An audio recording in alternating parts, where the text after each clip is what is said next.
Hello, good evening, नमस्ते। All India बार examination की preparation आपकी कैसे चल रही होगी ये तो मैं नहीं जानती हूँ, लेकिन द टाइम इज अप, क्योंकि मैं भी ऐसे बताना चाहूंगी कि ऑल इंडिया बार एग्जामिनेशन 2023 ये आने वाला है 10th ऑफ दिसंबर 2023। अब ये देख सकते हो जो स्टूडेंट्स यहाँ बैठे हुए हैं OMR शीट लेके, और ये आपके सामने है। ठीक है, स्टार्ट करने से पहले कुछ टिप्पणियां देके जाना चाहती हूं। ये sheets ABC carry black pen. कौन सा पेन? Black pen. ठीक है, आपको कौन सी पेन कैरी करनी है ये तो आप देख लीजिए, पर मैं कहूंगी ब्लैक पेन को जरूर कैरी कीजिएगा। ठीक है, ये ब्लैक पेन आप लोगों को वहां बहुत सारा हेल्प करेगी। ब्लू पेन कैरी मत कीजिएगा। दूसरी बात मैं बता दूं कि आप लोगों को इंडेक्स के प्रिंट आउट्स निकाल के जाने हैं। किसके निकालना है? इंडेक्स के प्रिंट आउट्स। आगे बढ़ती हूं मैं। आपका सिलेबस पैटर्न जो है वो आपका कैसे होगा, प्रिपरेशन कैसे कंप्लीट करनी है, दिन कितने बचे हैं? आज है 2 दिसंबर। ना 2 दिसंबर अगर मैं कहूं तो बस 3, 4, 5, 6, 7, 8, 9 ये हफ्ता हमारा कैसे जाने वाला है भगवान जानता है। 7 days, the preparation is only for 7 days। तो आप क्या 9 दिसंबर का वेट कर रहे हैं क्या, कि 9 दिसंबर को हम पेपर भी सॉल्व करेंगे, है ना? और हो सकता है कि आगे हम अपना काम भी करेंगे। बिल्कुल मत करिएगा, स्टॉप। आपके प्रैक्टिस चल रहे हैं, आप इंटर्नशिप कर रहे हो, स्टॉप स्टॉप स्टॉप। इस पे फोकस करिए, ये होगा तो आप वो सब कर पाएंगे, वरना तो आपके लिए फिजूल हो जाएगा। और क्या हम फेल होते हैं इस एग्जाम में? यस, हम फेल होते हैं। अगर आपने अभी नहीं संभाला तो फिर आप कभी नहीं संभाल पाएंगे। ठीक है, चलिए, डरा नहीं रही हूं, सच्चाई कह रही हूं। आपको जो क्वेश्चन पेपर सॉल्व करने हैं आपको मैंने दिखा दिया। इंग्लिश में आप जिस स्टेट में हैं, इंग्लिश, हिंदी, मराठी, गुजराती और आपके जो भी स्टेट्स में आप हैं वो AID की प्रिपरेशन कर रहे हैं। आपके स्टेट के अकॉर्डिंग आपको मल्टीपल चॉइस क्वेश्चंस आने वाले हैं ABCD। चलिए आगे बढ़ती हूँ। अगर आपको right to practise as an advocate चाहिए तो डेफिनेटली आप लोगों को ये पूरा करना पड़ेगा, वरना तो हमारा तो कोई काम ही नहीं रह जाएगा। आगे बढ़ाती हूँ मैं। अब ऐसा है कि आपको अगर ये कंप्लीट करना है तो आपको एक स्ट्रैटेजी बनानी पड़ेगी। ये स्ट्रैटेजी जो है ये बहुत बहुत बहुत इंपॉर्टेंट है, और मैं आप लोगों को दिखा देती हूँ कि आपकी सिलेबस क्या है। आपके सब्जेक्ट्स यहाँ पे 19 देख रहे हैं, बट ये सिर्फ 19 सब्जेक्ट्स नहीं है, क्योंकि इसमें कुछ एडिशन है। जैसे मैं आप लोगों को दिखा दूं, मोटर व्हीकल एक एडिशन हो गई, कंज्यूमर एक एडिशन हो गई, नेगोशिएबल एक एडिशन हो गई। तो आपके देखो 20, 21, 22 और ऐसे देखोगे तो हम लोगों को और क्या करना चाहिए, केस लॉस, जो कि करंट अफेयर्स रिलेटेड भी हमारे पास नॉलेज होना चाहिए ना। कॉन्स्टिट्यूशन से सिर्फ 10 के बनेंगे, IPC से 8, CRPC से 10 के बनेंगे, CPC के 10 के बनेंगे, एविडेंस 8, ऑल्टरनेटिव आर्बिट्रेशन इसको लेकर आप लोगों को केस लॉस भी आएंगे। ठीक है, very very very important. Family law very important. PIL ये तो आप बोलेंगे ना कि हम लोगों को तो पता है, एज अ लॉ स्टूडेंट अगर PIL नहीं पता तो वो रटोफाइड वाली PIL नहीं चलेगी, वो समझ के चलेगा। प्रोफेशनल एथिक्स, अगर आप बाई चांस फेल होने वाले होते हो तो ये 4 क्वेश्चंस भी आप लोगों को पास आउट करने के लिए फुल्ली प्रिपरेशन करते हैं। मैं आपको ये सच बता रही हूँ, और it is a practical thing because I know, I have seen. Company law, environment law, cyber law, cyber law के ऊपर एक बहुत अच्छा लेक्चर लेने वाली हूँ, जरूर देखिएगा। लेबर एंड इंडस्ट्रियल लॉ देखो एक और बढ़ जाता है। इंडस्ट्रियल लेबर और इंडस्ट्रियल लॉ अलग अलग टॉपिक है क्या? हाँ, अलग अलग टॉपिक है। तो हमारे कितने टॉपिक्स हो गए? 23। कितनी इंडेक्स आप लोग कैरी करेंगे? How many index you all will गई इट्स 23 इंडेक्स, ठीक है 23, तो 23 इंडेक्स आप कैरी करिएगा। उसके बाद law related to taxation, law of contract, SRA and negotiable. अब कॉन्ट्रैक्ट भी अलग अलग हो गया तो +1 ऐड कर दीजिए, ठीक है। तो देखिए क्या हो गया, फिर लैंड एक्विजिशन और इंटेलेक्चुअल प्रॉपर्टी, ऐसे करते करते आप मैक्सिम्स भी लेके जाइएगा, ठीक है। उससे क्या होगा, आपको पता होगा कि ये मैक्सिम ये होती है। अगर नहीं है तो मुझसे आप मुझे बोलिए, कमेंट करिए, मैं आपको ये मैक्सिम्स प्रोवाइड कर दूंगी, ओके। चलिए नाउ फर्दर बढ़ते हैं आगे। चलिए अब सिलेबस तो हम देख ही चुके हैं, जो नोटिफिकेशन हमारा पहला आया था 3.5 आवर्स आपको पेपर मिलेगा, पासिंग मार्क्स 45 मार्क्स, ठीक है। उसके बाद में मैं इंपॉर्टेंट पॉइंट्स पे डिस्कस करती हूँ जो एआईबी स्टूडेंट को मालूमात होनी चाहिए। तो what are the important points, let me clear one thing, आपको जो बैरिक्स अलाउड है उसमें कमेंट्रीज अलाउड है और not contain the latest barracks, यानी कि आप जो नोट्स है उसको कैरी नहीं कर सकते, मैंने आपको कह दिया, ठीक है। मस्ट कंटेन द शेड्यूल, आप शेड्यूल वाली ही बैरिक लीजिएगा, नहीं तो फिर आपको प्रॉब्लम होगी। Questions will be asked from schedule, मैंने क्लियरली बता दिया है। Download the xerox which are without notes, printouts ले जाओ ना, क्यों आपको किसी के भी आगे हाथ जोड़ना है, ये एक स्ट्रैटेजी है, ये एक बहुत बहुत इंपॉर्टेंट चीज है जो मैं बता रही हूँ। You shall read the index of all the barracks, barracks की इंडेक्स लेके जाओगे तो रीड करने की बात ही है, एक बार देख लेना, द शो इज ऑन। फिर उसके बाद में take out the maximum xerox, doctrines, अगर आपको डॉक्ट्रिन्स की भी जेरोक्स चाहिए तो मुझे बताइएगा, मैं आप लोगों को प्रोवाइड करूंगी। लेटेस्ट करंट अफेयर्स को लेकर भी बहुत सारे आपके क्वेश्चंस बनने वाले हैं इस साल के एआईबी क्वेश्चन में, ठीक है। आगे बढ़ते हैं। अगर आपको ये जो है, मैं तो ये कहूंगी, I pray for my each and every student जो इस वीडियो को देख रहे हैं, उनका रिजल्ट जो यहाँ पे आएगा वो आएगा PASS, सुंदर सुंदर, है ना। तो इस वीडियो को जरूर देखिएगा। चलिए आगे बढ़ते हैं। A intentionally and falsely B to believe that a certain land belongs to A, सीधा साधा हिसाब है, एविडेंस से क्वेश्चन लिया गया है। आप क्या करोगे, ये सेक्शंस को चेक कर लेना और जो है उसको मार्क कर लेना। कितने सेकंड्स लोगे आप इस क्वेश्चन को कंप्लीट करने के लिए, पढ़ने के लिए और विद आंसर अटेम्प्ट करने के लिए? आप लोगों को मैं बताऊंगी, इट यू टेक 30 सेकंड्स।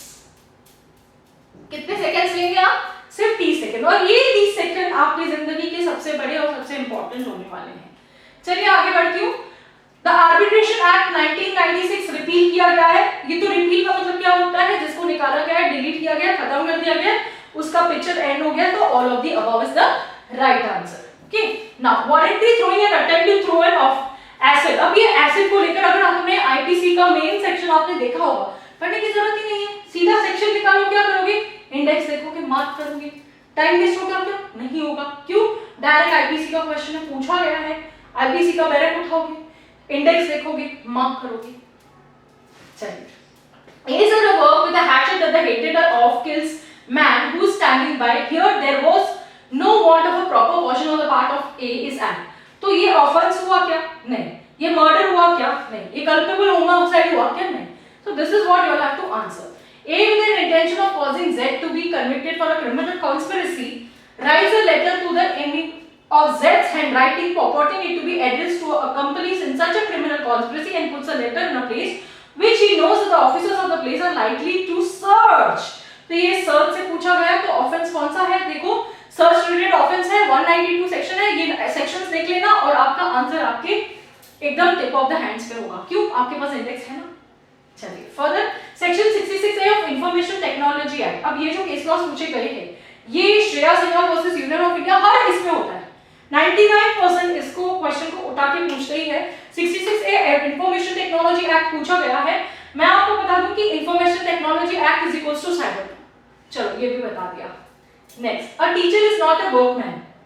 ये जो केस लॉ है, Sundarlal versus government of Goa, ये केस लॉ है ना कि टीचर जो है वो कोई वर्कमैन नहीं आया और वो इंडस्ट्रियल डिस्प्यूट एक्ट के अंदर नहीं आती। तो this is what the question you all should understand and क्योंकि करंट अफेयर्स पता है तो फिर बस ना, फिर हम लोगों को करने की क्या जरूरत है। Okay, according to the factories act, a child means a person who has completed his 15 years of age. नहीं तो पता है ना आप लोगों को, जूनियर जस्टिस के बारे में नहीं पढ़ा है ना। अगर ऐसे कोई बच्चे क्राइम करते तो जुनाई में जाते हैं।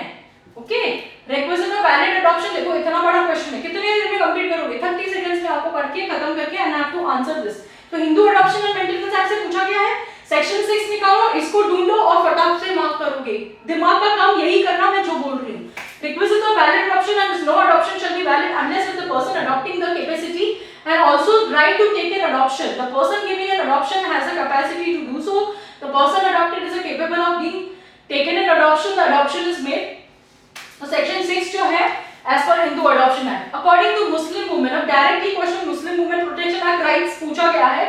Protection of Rights of Marriage Act. मैंने क्या बोला था कि आप लोग वो पैरे खरीदना जो 2019 की बात की, उसके पैरे की पैरेक्स खरीदोगे तो वाट लग जाएगी, मैं बोल रही हूँ आप लोगों को। तो ये वाट मत लगने देना और इस आंसर को जरूर रिटर्न करना। सूज बाय इंडिजिन पर्सन इज लिमिट। अभी इंडिजिन का मतलब होता है भिखारी, गरीब, है ना।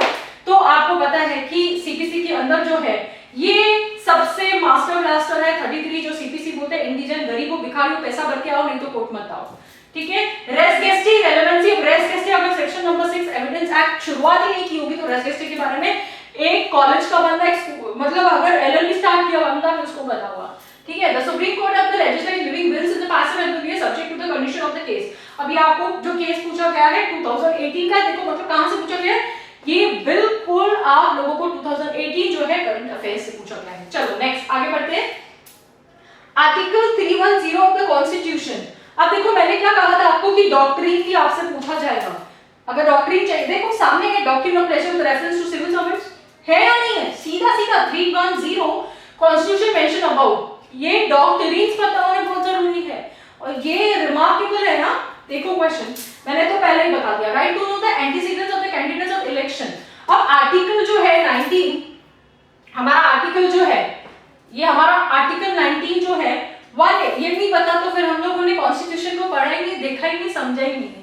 समझा? बैरट के आपकी इंडेक्स सामने होगी, बस मार्क करना।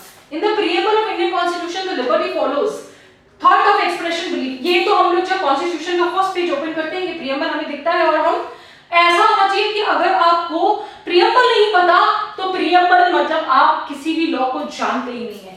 Under section 82 of IPC direct question पूछा गया, 82 में जाओगे 7 इयर्स को मार्क करोगे, क्योंकि ऐसा बोला है कि चाइल्ड अगर अंडर एज है तो उसको क्या ये ऑफेंस किया, तो नथिंग इज एन ऑफेंस ना। अगर चाइल्ड जो अंडर एज ऑफ अगर 7 इयर्स से कम है तो सेक्शन 82 आपको डायरेक्ट बता दे, 82 में जाओगे और सीधा मार्क करोगे। R W versus Stephenson stands for the principal that. अब मैंने क्या बोला था कि आपको डॉक्ट्रिन, प्रिंसिपल्स और मैक्सिम मालूम होना चाहिए। C killing an innocent to save his own defence necessity can not be pleaded as a defence. ऐसे आपके पास और भी ऑप्शंस हैं, बट ये जो पूछा गया है ये उस प्रिंसिपल से पूछा गया है। ठीक है, commencement of the Indian succession act amendment हुआ था, इसको डॉटर और कॉन्स्पिरेसी स्टेटस में सब्स्टिट्यूट द न्यू सेक्शन। यहाँ पर सब्स्टिट्यूट किया गया था, जब कोई सेक्शन को डिलीट नहीं सब्स्टिट्यूट भी किया जाता है तो that was section number 6। Section number 5 condition of Hindu marriage act 5 सीधा सीधा आप क्या करेंगे, सेक्शन नंबर 5 जाएंगे और चेक करेंगे और सीधा मार्क करेंगे। इंडेक्स ढूंढो है सामने। The National Consumer Disputes Redressal Commission was constituted in the year। सीधा क्वेश्चन यार, बैरेट हाथ में 1988 करो, बैरेट तो है। Which is the limitation period of the applicable to the Consumer Protection Act, 2 years from the date of which causes a action has arisen। अब देखो ये कंज्यूमर प्रोटेक्शन और लिमिटेशन का कॉम्बो क्वेश्चन आया, तो ये कंज्यूमर मिलेगा कि लिमिटेशन मिलेगा, यही तो पॉइंट है। ये कंज्यूमर प्रोटेक्शन एक्ट 1986 से पूछा गया है, दो combo of the limitation act. चलिए, the UNCITRAL model law of the rules do not become a part of arbitration act. अब देखो ये जो केस लॉ पूछी गई है, union of India versus Indian charge chrome limited, ये केस लॉ इससे पूछी गई है कि ये आर्बिट्रेशन एक्ट में बोला था आप लोगों को स्टार्टिंग में ही कि आर्बिट्रेशन से आपको डायरेक्ट क्वेश्चंस जो बनेंगे वो बनेंगे साइटेशन केस लॉ से। अकॉर्डिंग टू 7(4) ऑफ आर्बिट्रेशन, अभी देखो आप क्या करेंगे, 7(4) में जाओगे और सीधा का सीधा मार्क करोगे। Waiver right to object the deviance from the arbitration agreement is mentioned under dash of arbitration। आप क्या करोगे, ये सारे सेक्शन देखोगे किसमें बैठ रहा है और सीधा मार्क करोगे। चलिए, तब प्ली बार्गेनिंग, प्ली बार्गेनिंग को लेकर सीआरपीसी के अंदर कोई भी नहीं पढ़ा है, क्यों? प्ली बार्गेनिंग इतना इंपॉर्टेंट होने लगता ही नहीं है। ठीक है, लेकिन 7 years ऑफ इम्प्रिजनमेंट यूपी का क्वेश्चंस तो यहाँ से बने थे, बोल रहे थे स्टूडेंट्स नहीं आएंगे पर 100% बैठेंगे। Now from a plain reading the section 195 CrPC, आपको प्लेन रीडिंग करनी है और उसमें से ये बताना है, देखो कौन सा 1998 वैसे तो जो क्वेश्चन आंसर में ये था Raj Singh versus state of Punjab, ये 1998 की केस लॉ थी। तो बहुत सारे स्टूडेंट्स यहाँ पे कंफ्यूज हो गए थे। 1995 सीआरपीसी पे हम लोगों को सेक्शन 191 पूछा गया CrPC, nothing to do with the statutory power of police of investigation into an FIR. तो this was held in the supreme court, कहां पे सेक्शन 195 सीआरपीसी को कंट्रोल करने के लिए ये सब लाया गया था। तो ये जो केस है Raj Singh versus state of Punjab, ये केस आपको इस बार नहीं पूछा जाएगा, लेकिन देखो कैसे कॉम्प्लिकेटेड क्वेश्चन आएगा। यहाँ तो आप वहां इजीली ढूंढ रहे हो, लेकिन इंडेक्स होगी तो कम से कम आप पास आउट हो जाओगे, ठीक है। दूसरा देखो Aruna Waseem versus union of India, the 10th of January 2022 recently the case law I think for setting aside the orders of government with all modes of communication including internet have been shut down in JNK। अब आपको पता था कि जम्मू कश्मीर का जब internet का मामला हुआ था तो वो था Aruna Waseem versus union of India, ठीक है। वेरी वेरी, और यही क्वेश्चन पेपर में से आप लोगों को 50% तो यही आने वाला है, ठीक है। मैं रिवील कर दिया, बोलना नहीं चाहिए था। सेक्शन 66A सेम क्वेश्चन देखो, Shreya Singh versus union of India, वो क्वेश्चन पूछा गया है लेकिन घुमा के पूछा गया है। 154 आर्टिकल 145(3) का जो इंडियन कॉन्स्टिट्यूशन है, मिनिमम नंबर ऑफ जजेस के बारे में पूछा गया है for the purpose of deciding any case, जहां पर सब्सटेंशियल क्वेश्चन ऑफ लॉ के बारे में पूछा गया है। तो यहाँ पर कितनी बेंच बैठती है? 5 जज ऑफ बेंच बैठती है, जहां पर वो लोग सब्सटेंशियल क्वेश्चन ऑफ लॉ पे डिसाइड करते हैं, ठीक है। According to income tax zero coupon bond means, अब यहाँ पर आप इनकम टैक्स में जाओगे और इस डेफिनेशन को देख के आप और इसको मार्क करोगे। Provisions relating to GST, the constitution 100 act 2016, उसके बाद में the utility of public interest, literally local standing, liberalize local standing, the proceedings are non-adversarial, procedure requirement are liberalized, all the above। अब यहाँ पर पब्लिक इंटरेस्ट लिटिगेशन से क्या ये direct question बनना है क्या? यहाँ पर आपको लोकल स्टैंडिंग के बारे में पूछा जा रहा है, जो कि प्रोसीजर भी पूछा जा रहा है और उसके बाद में प्रोसीडिंग्स। तो ये जो है ना यूटिलिटी से पूछा गया है अंडर पब्लिक इंटरेस्ट लिटिगेशन, और आपको all of the above is the right answer, क्योंकि इसमें सब आ रहे हैं।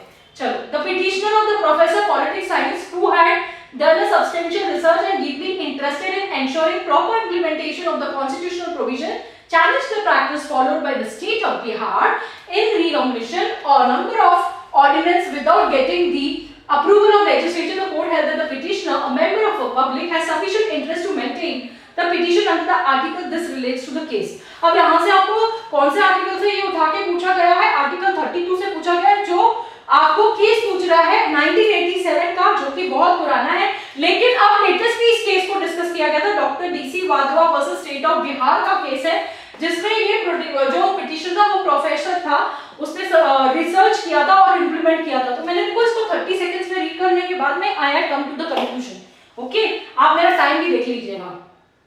अब कितना बड़ा क्वेश्चन है, इतना छोटा सा आंसर होगा, तो आप सोचो आपको कितना दिमाग है। When the legal wrong is a legal injury is caused to a person or to a determine the class of a person by reason or violation to any constitutional or legal rights, or any burden is imposed in the contravention of any constitutional or legal provision or without the authority of law, or any such legal wrong or legal injury or legal burden is threatened, and such person is determined class of persons by the reason of poverty, helpless, disability, or socio-economically disadvantaged position, unable to approach a member public can maintain an application for appropriated order of writ in the High Court under Article 226 and the case any breach of fundamental rights of such person, determine class of person in the Article 32 seeking the judicial redress for legal wrong and legal injury caused to such person, determine the class of person। तो ये SP Gupta versus union of India. अगर इस type का कोई question आ जाता है जिसमें आप लोगों को पढ़ने के लिए बहुत 30 सेकंड्स नहीं लगते हैं, कीप इट फॉर लास्ट, और आप इसको लास्ट में अटेम्प्ट कर सकते हैं। Do not worry, the worry is not acceptable. चिंता मत कीजिएगा, उस समय आप लोगों को ऐसे लगेगा क्या करें क्या करें क्या करें, तो कुछ मत करिएगा, उस समय इसको लास्ट के लिए रखिएगा और लास्ट में अटेम्प्ट कीजिएगा। 37 क्वेश्चन पे आती हूँ। Imposition to the compensatory cost in respect of the false vexatious claim of the defenses in, तो ये सेक्शन 35A ऑफ सीपीसी, ये डायरेक्ट क्वेश्चन पूछा गया है, आप सीपीसी का निकाल लीजिए, सेक्शंस इसको देख लीजिए, डायरेक्ट क्वेश्चन है। Which provision under the code of CPC deals with the substantial summons? अब ये ऑर्डर पूछा गया है, सम्मन का ऑर्डर नंबर 5 रिटन सोल में लिखा हुआ है, रूल नंबर 20, ठीक है। आप इंडेक्स देखेंगे उसी में मिल जाएगा, किधर और ढूंढने की जरूरत ही नहीं है। According to the environment protection act 1986, तो यहाँ पर any solid liquid gaseous substances present in the concentrations में भी। अब देखो यहाँ पर ऐसे क्वेश्चन आ जाते हैं जिसको हम लोग सोच समझ के पढ़ने के लिए भी सोचते हैं कि यार ये इतना ये सॉलिड लिक्विड गैसियस है। एनवायरमेंटल प्रोटेक्शन का मतलब ही क्या है? आज एक प्लॉट लेने जाओ, कुछ भी करो, एनवायरमेंट से पास नहीं होती है फाइल तो आप प्लॉट तो चाहे बिल्डिंग भी नहीं कर सकते हो कुछ भी। Just national green tribunal can not exercise यहाँ पे wild life protection act schedule caste and schedule tribes को लेकर जो ये क्वेश्चन पूछा गया है। उसके बाद पब्लिक लाइबिलिटी इंश्योरेंस एक्ट, तो नेशनल ग्रीन ट्रिब्यूनल जो है वो वाइल्ड लाइफ और schedule caste and schedule tribes से भी रिलेट करता है। तो both A and B is the right answer. An attempt to acquire a sensitive information users name, आपको पता है फिशिंग क्या होता है? जब कोई आपका कोई इंफॉर्मेशन डेटा थ्रू आपको बहुत सारे ईमेल्स भेज के और इतना ट्रैकिंग करता है ना, तो ये कम्युनिकेशन जो है जो ट्रस्टवर्दी नहीं है। आजकल के बच्चे क्या करते हैं, व्हाट्सएप पे फोटो अपलोड कर दिया, उसका फोटोशॉप होता है, जो वीडियो होता है वो कुछ और ही होता है। आपको पता है this called as phishing. Indemnity contract is defined under section 124 contract act का डायरेक्ट क्वेश्चन है, direct. Peek versus goodness a famous case related to fraud. अब पीक वर्सेस गुडनेस जो है ना इंडियन कॉन्ट्रैक्ट एक्ट में, ये केस बहुत famous था, इसको पूछा जाता ही है। Which provision under CRPC deals with the procedure to be adopted in the magistrate to recover confession and statement? अगर 164 confession statement के बारे में नहीं पढ़ा तो CRPC ने आपने टच ही नहीं किया होगा। ये डायरेक्ट आपको क्वेश्चन पूछा गया from the index you can mark. Attachment of property for the purpose absconding can be done under the section। अभी ना अटैचमेंट यहाँ पे तो सेक्शन 83 है, लेकिन यहाँ पे ऑर्डर 21 भी आता ना, तो भी आप इसको ढूंढ के निकालना, ठीक है। Magistrate of defence person attendance of accused, अभी देखो कहां पे attendance of accused person compulsory क्या है, उसको लेकर आपको डायरेक्ट सीआरपीसी से क्वेश्चन 205 इमीडिएटली मार्क करोगे। Under section 70 of Indian contract act where the person lawfully does anything for another person and delivers anything to him not intending to any gratuitously, such as the person enjoys the benefit thereof, the latter is bound to make a compensation। तो ये quantum merit की बात करता है, direct under section 70 चले जाइए and this is the answer. डरने की बात नहीं है, इतना बड़ा क्वेश्चन आया है। एग्रीमेंट इज, अरे ये तो मतलब है ना, अ प्रॉमिस और set of promise forming a consideration to each other. अब अगर जहां पर एग्रीमेंट में कंसीडरेशन नहीं होती तो क्या गिफ्ट गिफ्ट में बैठे हो क्या, फ्री में अपनी खैरात बांट रहे हो क्या? Okay. Under the land acquisition act the expression land includes, अब देखो इसके बेनिफिट्स क्या है, of arising out of land things attached to the earth permanently fasten to the earth. तो all of the above is the right answer, correct. आगे बढ़ते हैं। Temporary occupation of the waste land procedure with the difference compensation excess provided under section 35। चलो मैं यहाँ पे 50 questions पे आपको रोकती हूँ। आज मैंने आपको 50 क्वेश्चंस इसलिए करवाया, मैं चाहूँ तो मैं आगे जा सकती हूँ, मेरे लिए कोई बड़ी बात नहीं है, पर why I am stopping here. अगर आपको ये वीडियो अच्छा लग रहा है लाइक कीजिए, शेयर कीजिए, सब्सक्राइब कीजिए, मुझे कमेंट करके बताइए कि ये 7 दिन क्या आप लोगों को पेपर्स चाहिए और आप सॉल्व करके जाना चाहते हैं मेरे साथ, तो डेफिनेटली मुझे बताइए। मैंने बहुत कुछ आपको बता दिया यहाँ पर। चलिए bye all, God bless you all. I want कि 10 दिसंबर के major of the students appear और क्लियर करना। कल आपकी हॉल टिकट आ रही है, तो all the very best, bless you all. चलिए बाय बाय, नमस्ते।